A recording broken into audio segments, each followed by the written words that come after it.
In this episode, I'm going to show you step by step exactly what to do every day so that you start manifesting love into your life.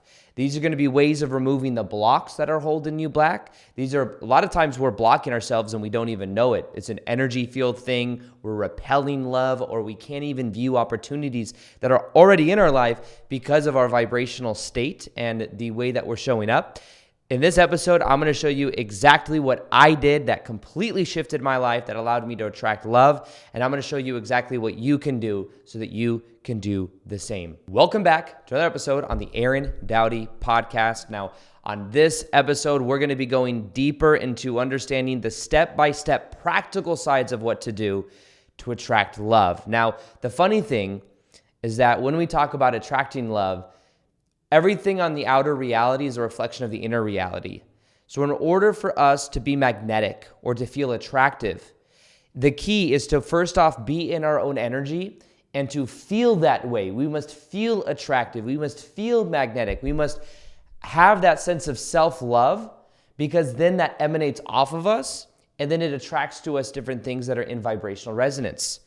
Now, getting even deeper into what we're talking about today, there's 5 main things I want to share that I did that were practical, that I did every day, that started to transform my life when it comes to understanding this whole attract love thing. Now, the first thing that I did that I think also many of you may find blocks with unless you let go of is this one thing. Now, realize what you put out is what you get back.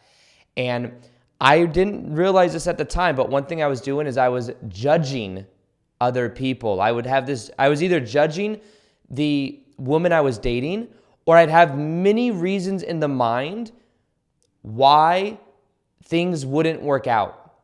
So it's like it would almost already failed before we even went on dates, because I had like all these judgments. And this is what I found. I found that because I had those judgments, when I would then go on dates with people I was dating, they'd also have judgments or subconscious judgments about me. So it was this interesting thing, and I had so many reasons for this. I remember my buddy Matt always telling me, he's like, you were like the ninja at talking yourself out of love. And I was like, what do you mean? And it was funny, before I was successful, and when I was living at my dad's house, my excuse was, I'm living at my dad's house. I'm working this 9-to-5 job I don't like. Then I started going on YouTube, and then it's like, well, yes, I do what I love and I make YouTube videos and I work full time at it, but I still live at my dad's house. And then I moved out of my dad's house and I moved somewhere else. And then there were other excuses. Then it was, I have roommates. There's no way I can date. I have roommates. How could I bring someone over? And it's like, I have other roommates here. I have other people. And then there was just always a deflection mechanism that I had. And then it got to a point where I had a block around that of, I was then like, well, now that a relationship was going to get in the way of my success, that's what I believed, and even dating. And then after that, I started making money and I started becoming successful. I'm like, well, when I date now, people are going to want me because of my money. So no matter what it was, there was some type of deflection mechanism there. And this is what that really was. The judgments were there to keep me single. The judgments were there to keep me single because single meant safe. And that's what I want you to become aware of. What if this whole list thing that you have lists of like, oh, the guy has to be this, and then this, and he has to do this for a living, and all these things were ways of guaranteeing that you would not have to go through your own intimacy blocks. A way of guaranteeing that you don't have to get into the unknown. Because what our ego does is our ego wants us to stay safe. And sometimes staying safe means if we have a belief that says that this is something I become aware of, by the way. I have this belief that people are trying to take advantage of me. Why? I don't know. Maybe between 7 to 15 years old, having the ex-stepmom in my life and her taking advantage of both my brother and I, in the sense that we were always being treated bad. We weren't allowed to we had no freedom. We were always given rules. I now have this thing that I become aware of, and mainly with money. I have this belief that like with money, even with friends and stuff like that, that people want to take advantage of me. And I could see that it's like one of my core stories. And I even look at my dad, for example. My dad had my ex-stepmom in his life, who's not my, real mom, so I don't have to ever talk to her again. But I've seen her make my dad's life pretty, challenging. She like lied about her income and stuff. She owns a business, so she lied and said she only makes like $20,000 a year. So my dad's had to pay her a very high amount for alimony and stuff for my sisters, who that is their real mom. And I could just tell they've been through a lot of, there's like a lot of like thing, like it just, she's made my dad go to court so many times. And my dad's playing out a specific archetype in a specific role. But now even I look at my dad's challenge with love, and he has the same thing where he's like afraid people are going to take advantage of him. He's also, I could just tell, he's kind of afraid of women just in general. Like he wants to date and stuff, but he's afraid that if he does, he's going to like, it's going to make his life a living hell or something. So it's like he's got his foot on the gas and then at the brakes at the same time. But I could see that in my own life. I had these subconscious beliefs, and a lot of like attracting love, it's bringing the shadow into the known, out of the unknown into the known. So for me, the biggest blocks with love, especially in, my whole love life changed at the beginning of this last year, within the last 12 months of me recording this. And one of the main things, and that's what I'm sharing in this whole episode, is the first step, and also the most powerful one, is to stop judging, to let go of your list, and to open your heart. This was the key. This was one of the things that changed everything for me, is I actually began to open my heart, and I stopped negating and like talking myself out of like opening myself up to love and intimacy, and I started opening up my heart, not only to other people that I was dating, but also to myself. Because there was an inherent shame that I felt. I felt like there was this belief. Remember, the subconscious is running most of our life. There was this belief that said that I'm like shame, that I'm not worthy. How could other people really love me when I'm not worthy? Why am I not worthy? Because when I was a kid, this happened, emotionally unavailable this, emotionally whatever. And we come up with these stories to these meanings that didn't remain on autopilot. So I had my heart closed to myself. I wasn't allowing myself to really open myself up to other people that I was dating, and therefore I felt like I was in a little box. And I was safe in that box, but I started opening up my heart, and I started like going out on dates, and I stopped judging, and I'm not kidding you, within like a couple of weeks, everything changed. I had all these stories and these blocks just around dating in general. And I realized that it was just these self-fulfilling, there was just these stories I was telling myself. And it was these stories that said that I'm not good enough. And it was subconscious, but it was like, and on paper, I had people that were all on my ass, friends, and they're like, what do you mean? You should have no blocks whatsoever, which even then made me feel worse. Because they're like, you have all of this stuff. And They're like, you have this clout, you have this, you have that, you have abundance, and you're having trouble? And I'm like, yeah, there must be something wrong with me. And then I would feel even worse about it. I was living in Sedona at the time, and I remember I was just feeling like blocked. I didn't know what to do. But then I started opening up my heart, and I stopped judging, and I stopped talking myself out of intimacy, and stopped talking myself out of dating. And I had all these rules, like if they knew who I was from YouTube or something, if I'm meeting spiritual, if I was going to date spiritual woman, there was somewhat of a likelihood that maybe they've seen my content or something like that, just because it's kind of a niche, not being egotistical and saying, of course, everyone's seen my content. But that was kind of like, but then I had this rule that if they knew, then it was weird. And it was just so challenging. But then I opened up my heart. And when I started opening my heart, I started dating, and then I had all these options. I stopped judging, and then that's when I met Heather. And when I met Heather, it was like an immediate connection, and it was immediate which leads me to my second point, the second thing that I had to do. The second thing, and I especially had to do this with Heather, is I was very clear and I was very vulnerable with her. The vulnerability was something that I used to shut out, where I wouldn't be vulnerable in my life. And because I wasn't being vulnerable, it was like women wouldn't know where I stood with them. Because I wasn't showing intent. I wasn't showing what vulnerability is, like the ability to show how you really think and feel. And I was ashamed. It was almost like I was also ashamed of my own sexuality. And I got different levels of this. I'll share a story with you guys. about this as well. But the nice guy and the people pleaser, so the second step to this is vulnerability, being able to show sexual intent. And an example of this as well is that my dad's going through the same pattern because my dad was friends with somebody that like he knew from work or something like that. He started like wanting to date her, and she came over to have whiskey, and they're like talking and stuff. But then he goes to make a move on her, and she's like, whoa, whoa, whoa, whoa. What are you doing? And my dad felt super bad. And he's like, whoa, I didn't realize that I was doing something wrong. But I knew what he was thinking because I used to also be the nice guy. In his head, he was like, oh, here's my moment. Here's my moment to show sexual intent and to show vulnerability. Now that we're at the house and we're drinking the whiskey, here we go. Mwah. Like that. And she's like, whoa, what are you doing? Where did my dad go wrong with this? He wasn't showing that intent from the very beginning. It wasn't authentic from the very beginning. It became this thing where it was like, we're friends, we're talking about work, all this stuff. I'm very nice. My dad's very fun, he's very nice. But then all of a sudden, he's like moving into like this next thing where it's like, hello, look at, and then he's feeling blocked. Why am I blocked? Is what he's wondering. What did I do wrong? I'm like, Dad, you should have been showing the intention from the very beginning. That's what I had to learn to do. Because once somebody puts you in a certain bucket in their mind, you kind of stay there. This chick that he was working with is probably like, oh, he's a friend. Boop, friend bucket. It's hard to go from the friend bucket to the romance bucket.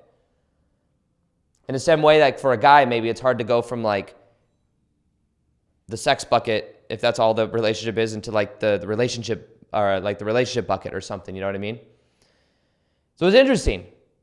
But I could tell that vulnerability there, that there's the nice guy people pleaser is afraid of their own sexuality. They're afraid of their real desires being shown because they don't want to be rejected. So vulnerability and the thing that you can do every day. So first off, open your heart, stop judging. Second, vulnerability, showing more of your vulnerability every day. This is a way you're being. This is a value system as well. What do you value? If you value other people's opinion, what other people think of you, then maybe you stop yourself from being vulnerable. But the thing that I had to do is, especially with Heather, from the very beginning, we were like DMing each other on Instagram. She also does what I do, so that kind of helped buffer the whole like, YouTuber dynamic thing. No, it didn't like have any idea of who I am. But then what I did is I was very clear when she was coming to Sedona to meet me, because we knew each other online for years, because she also has a YouTube channel and stuff. And I was just very clear with her. I was flirting with her and showing her that I had intent and not just talking about spiritual concepts with her. We're not just going to do some Pleiadian activation thing. It's like, no, this is like, that was my intention with her, is like showing sexual intent, showing that I was attracted to her.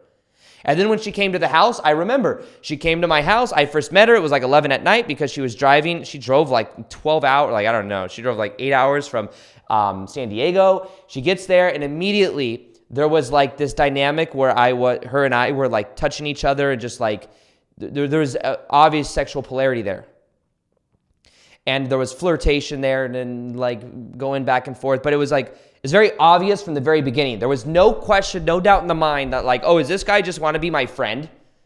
And that took, by the way, for me a couple times, like even going on different dates and stuff, where I had to like get it and prime myself to not have that shame of like showing my true emotions or like my true desires of like what I really wanted to do, being upfront. And a lot of times, even with my dad, by the way, I told my dad, when he got rejected or whatever, when he was like going in for the big move, sometimes that's even not a shit test, but that's sometimes what they call it, is like a shit test. But it's like, depending on how he responded to that, I think he could have actually used it in his favor. But if he was like, oh, I'm sorry, I didn't recognize that, because leading is a masculine thing, and like that's what I was doing with Heather from the very beginning. Leading, her and I have very strong sexual polarity because I'm leading the whole damn time. So for my dad, it's like if he were to stand in that tension, because that's the thing people pleasers and nice guys are afraid to do, is they're afraid to stand in tension. But if he were to switch that, it would change, like, he would embody it differently. Now, another way that I became aware of this sexual shame, I was in Tulum. This restaurant, this hotel called Nomade. It's like this trendy place.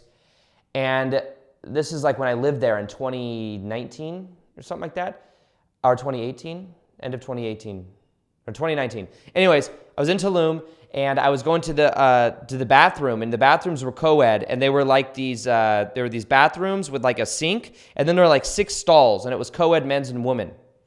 And then there were these stalls, and there was like music playing, it was kind of loud, and there were people apparently in the stalls, and I could hear people's voices so that I knew that there was somebody there. And there was this guy that was like the dad, right? The dad that was kind of to the side. And I went and I realized that there was no there was no way to know if somebody was in the stall or not. So what I did is I had this this thing where I went over and I couldn't, basically what happened is I go and I couldn't figure out who was in what stalls, but I figured, if I can just push open the fucking door, then nobody's in the stall, right? Well, what happened is I pushed open a door and then there's some chick in there. There's a girl in there. And I was like, holy shit. And I didn't know that there was someone in there. I didn't know what that, there was no, even if it's explaining right now, I'm getting frustrated just even explaining this story because it was so, the guy, basically there was a dad there that got super angry and shameful at me. He's like, what are you doing? He's like, why are you trying to go in there? I'm like, well, it's a fucking bathroom and I have to take a piss and there's no way to know whether there's someone in there or not. What it was is there was a way for her to lock the door. There was a way to lock the stall. The stall wasn't locked. So I went to the one that I thought was empty and I opened it and then there was someone in there. I didn't see anything. It was I couldn't give a shit about any of that, as if I would even want that. But he was so triggered that I opened up the door and then his daughter was there or whatever. But she should have locked if she would have locked the door, that would not have happened. But the way he responded was really shameful. He was like, what are you doing? There's my daughter's in there, blah, blah, blah. And it was this big deal. And I felt so much shame. And I was like, well, she should have locked it. But then I just realized, in that moment, I felt so powerless. I did something wrong. I shouldn't have done that. And I didn't, anybody could have made that mistake because the chick didn't lock the door. Your daughter, and she was I don't know, his daughter was probably 17, 18 years old. It's she didn't lock the freaking door. If she would have locked it, it wouldn't happen. But anyways, I digress. That made me aware of how much shame that I had because I felt I wasn't in my own power. I could have easily just stood up to this dude and be like, dude, she should have locked the fucking door. This is your fault. You don't, maybe teach her how to lock the door. Not that's your fault. I'm not trying to revert the shame back onto him. But that made me aware of that sexual shame because just in the sense that there's a lot of shame there because why did I feel so guilty and so bad about that? You know what I mean? But also at the time I was still working through the nice guy stuff. So it was I didn't want tension. I didn't want to be in the tension of somebody that was mad about something that I accidentally did in a place where somebody could have done something to refrain it. But it's an interesting thing. That was an interesting dynamic. But becoming aware of the shame was a key for me and also just showing my actual, not accidental, around opening up a bathroom door to somebody that didn't lock it, but more so even just in dating, actually showing sexual intent.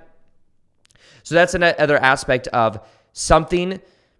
It's there's a lot of stigma in the dating industry or just attracting love and stuff when it comes to playing games, right? I was watching an interview the other day of Pete Davidson. I just find him a fascinating character. And somebody said, why are you so good with chicks? He's dating Kim Kardashian. He's dated Ariana Grande. And you know what he said? He said, I just don't play those freaking games. You have these games where someone's supposed to text you and then you're supposed to pretend for 3 hours you're doing shit and then you're supposed to text them back. He's like, I'm just straight up front and just real and honest. And in the same way, it's vulnerability is honesty. It's it's the ability to show yourself and to not be shameful of it. There's this big thing playing games, texting at this amount of time, all this stuff. That's all manipulation. And if you lead with manipulation, you're either going to attract manipulating people or it's going to be built on this inauthentic vibe. So one thing you could do every day is be vulnerable. Be vulnerable and show your true self. Now, for me, the third thing was key. The third thing you can begin to do every single day is let go of neediness. And to let go of neediness, it means letting go of shame. Neediness says, I'm not complete, I'm not whole enough already. And a lot of my anxious attachment style, I think, came from feeling emotionally abandoned when I was a kid. So I had this needy energy where there's something wrong with me because this person's not paying attention to me. They're not emotionally present. Oh my God, there's something wrong with me. And then I had this core belief that I'm not worthy. And then I'd go out and attract people that also were emotionally unavailable because guess what? That felt familiar. That felt like childhood. It felt like I was going to the primordial home. And here's the crazy thing. We will fight and argue to keep reality in a toxic way. I have a friend right now that's going through this where she's like releasing a guy that's obviously trauma bonded to her. And she's going through this process right now of releasing the addiction, being honest that neediness, wanting and needing validation, approval, or someone else to complete you is an addiction. And a lot of times what we're actually addicted to is we're addicted to the old story. My friend has a story that she's too much. She's too much and people can't handle, and well, guess what? She had that same pattern dynamic with her dad. Her dad thought she was too much. She felt, maybe her dad didn't even think she was too much, but maybe she just felt too much. I'm not worthy. I have too much emotion. This is how I am. And then what happened is she felt shame. I'm broken. There's something wrong with me. She also felt like her dad wasn't choosing her. So she attracted a guy that's not choosing her. And then it's like there's like this addiction to it that she's becoming aware of and she's letting go of. But that addiction is because it feels so damn familiar to dad. I've had times in my past where I feel like I'm not also being chosen, or I feel like someone's emotionally unavailable. And I could tell I'm fighting for it because it feels so familiar. And if I could just fix the person that feels that like emotional unavailability and I could get them emotionally available, and if I could like just fix them and help them, then they would finally love me and I would finally be enough.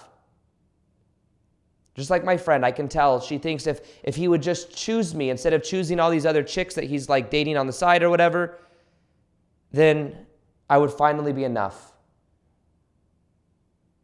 I would be like, I'd validate, it's a validation trap. That's what neediness is. It's a validation trap. And the key to getting rid of that validation is understanding your own values, when we were talking about a little bit earlier. If you value what other people think about you over yourself, then you're going to need their validation. Probably as a kid, you had to tune yourself to your outer environment to get the validation of other people in order for you to feel safe. And now what you're doing is you're looking for validation from other people so that you can feel safe. But you can feel safe by validating yourself and knowing and raising your values. We have an order of values in our life that we're unaware of. These values are like virtues we live by. And within these values are the beliefs. And if we value what other people think of us over our own, then we will live in that way. What I had to do is I had to value authenticity and vulnerability over caring what people thought and over significance. And as I changed that, everything in my life began to change. So the thing that you can do every single day is become aware of the neediness and start to change around the values and live according to the virtue of vulnerability and authenticity. And what that looked like for me is that looked like me catching myself when the neediness would come up. And that would mean that I would then be in my own frame. And as I would do that, it was like everything would begin to change as like a reflection of that. So that's another thing that you want to do, is let go of all that. Now, the other thing I want to mention too, just in general, is one thing that you must do to attract love is you must let go of the past. There's probably one person, maybe you fantasize about them, maybe it was a relationship you were in or you're not in anymore. The more energetic space you give to that, the less energetic space you have to allow something new in. And that was something that was absolutely key for me.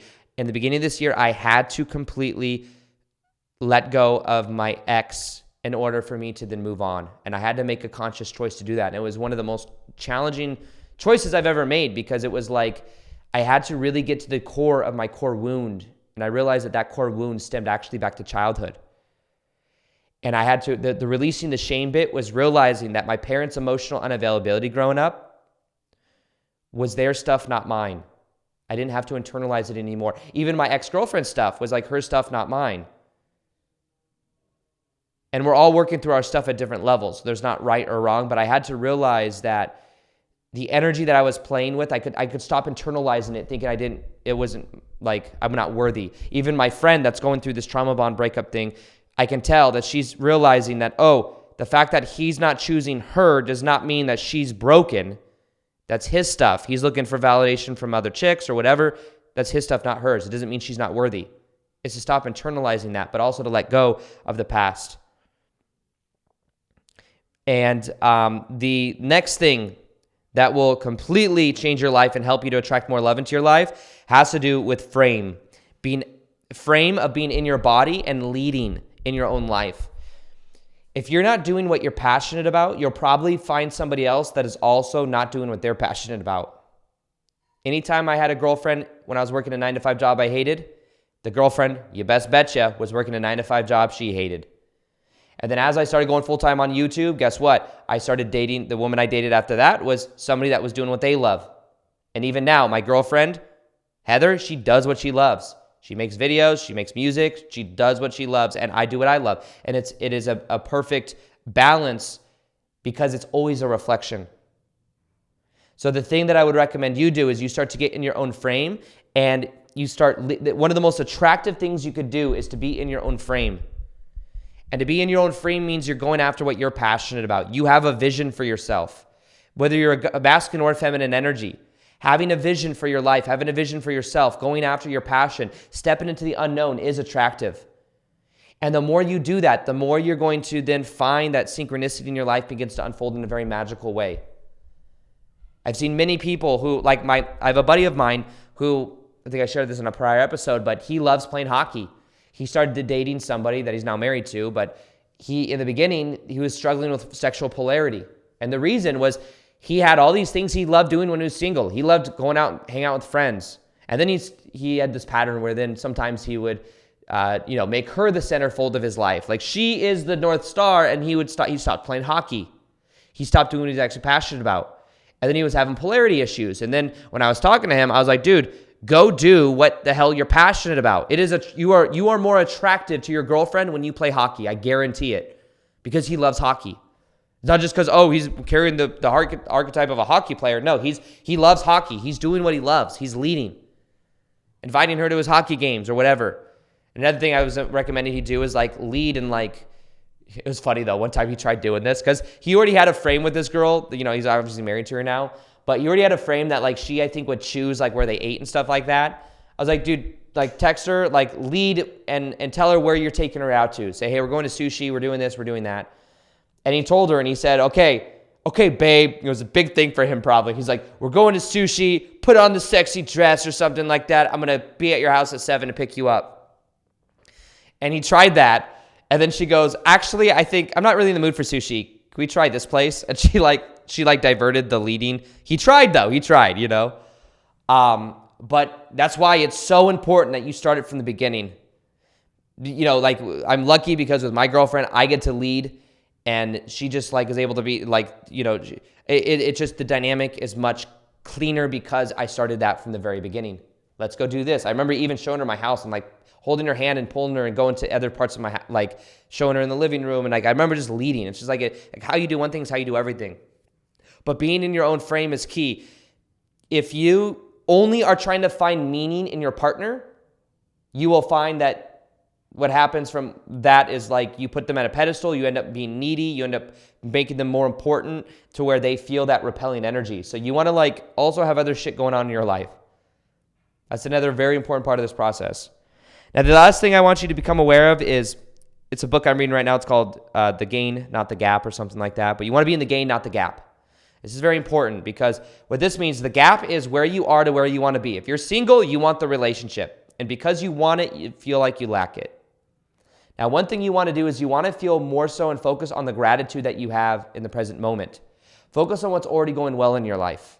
Focus on the family members and the friends you already have. As you're focused on the gratitude for the love that's already in your life, maybe even with an animal, you then are feeling that self-love, attraction is even easier. The other thing I'd recommend you do is every single day, you focus and you reframe your own insecurities. Reframe your own insecurities. What that looks like is if you're, very insecure about a freckle, see it as that's what makes you unique. I've showed many examples of this in prior episodes before. And it has to do with just owning it. You just own it. My dad right now, he's got a little bit of a gut, and he's like very self-conscious. I'm like, Dad, if you owned that gut, it wouldn't be an issue at all. It's just that you feel like you feel the gap of like, oh, I'm 15 pounds heavier, the whole 19 pounds, whatever. What I would recommend is owning it, focusing on what you're already grateful for, focusing on your own self-love, on what you appreciate about yourself, cultivating that energy from the inside out, because that energy emanates out. And what happens is as that energy emanates out, people are then attracted to you. That is the most powerful thing that you could do for this whole entire process. So for this, there are 5 secrets that will help you to become more attractive. It's one of the most powerful videos I've made as of lately. It'll help make you more magnetic. These are things that I've learned in my own energy dynamic process. Check that out here. Click this video, watch it. It'll change your life. People feel what you feel about you. The energy inside of our bodies are contagious.